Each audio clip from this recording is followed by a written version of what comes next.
Israel, Lebanon और Iran के बीच तनाव गहराता जा रहा है। हालात ये हो गए हैं कि अब लड़ाई आर पार की हो गई है।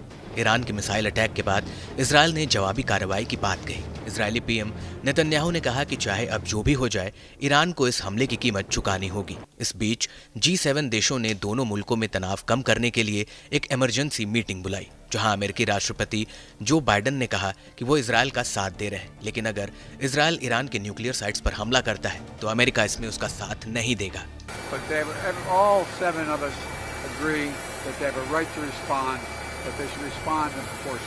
दूसरी ओर अमेरिका के पूर्व राष्ट्रपति डोनाल्ड ट्रंप भी इस विवाद में कूद पड़े हैं। ट्रंप ने भड़काऊ बयान देते हुए कहा कि ईरान के हालिया मिसाइल हमले के जवाब में इजरायल को ईरान के परमाणु सुविधाओं को निशाना बनाना चाहिए। ट्रंप की ये टिप्पणी राष्ट्रपति जो बाइडेन के बयान के बाद आई है। What do you think about Iran? Would you hit Iran? And he goes, as long as they don't hit the nuclear stuff. That's the thing you want to hit, right? I said, I think he's got that one wrong. Isn't that what you're supposed to hit? I mean, it's the biggest risk we have.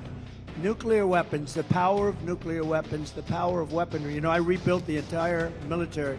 Jets, everything. I built it, including nuclear, and I hated to build the nuclear, but I got to know firsthand the power of that stuff, and I'll tell you what, we have to be totally prepared. We have to be absolutely prepared. But when they asked him that question, the answer should have been, hit the nuclear first and worry about the rest later. And that's what they should. If they're going to do it. इस बीच IRGC के deputy chief brigadier general Ali Fadavi ने Israel को कड़ी चेतावनी दी है। उन्होंने कहा, इजरायल की ओर से कोई भी गलत कदम उसके अस्तित्व को खतरे में डाल सकता है। ईरान इजरायल के सभी ऊर्जा स्रोतों को निशाना बनाएगा, जिसमें बिजली स्टेशन, रिफाइनरीज और गैस जैसे सेक्टर शामिल हैं।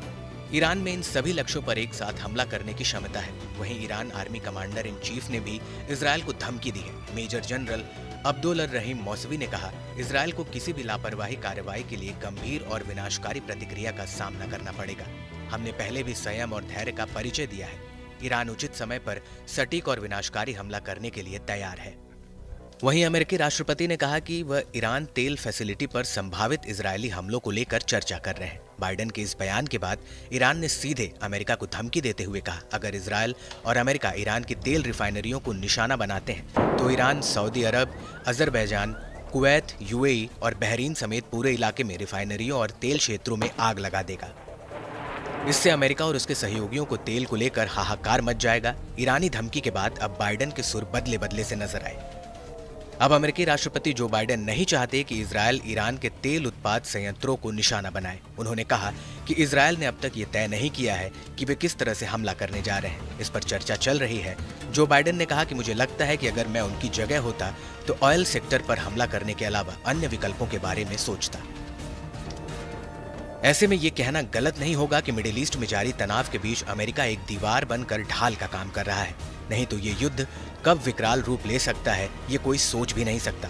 बता दें कि ईरान दुनिया का 7वां सबसे बड़ा तेल उत्पादक है, जो अपने उत्पादन का लगभग आधा हिस्सा विदेशों में निर्यात करता है।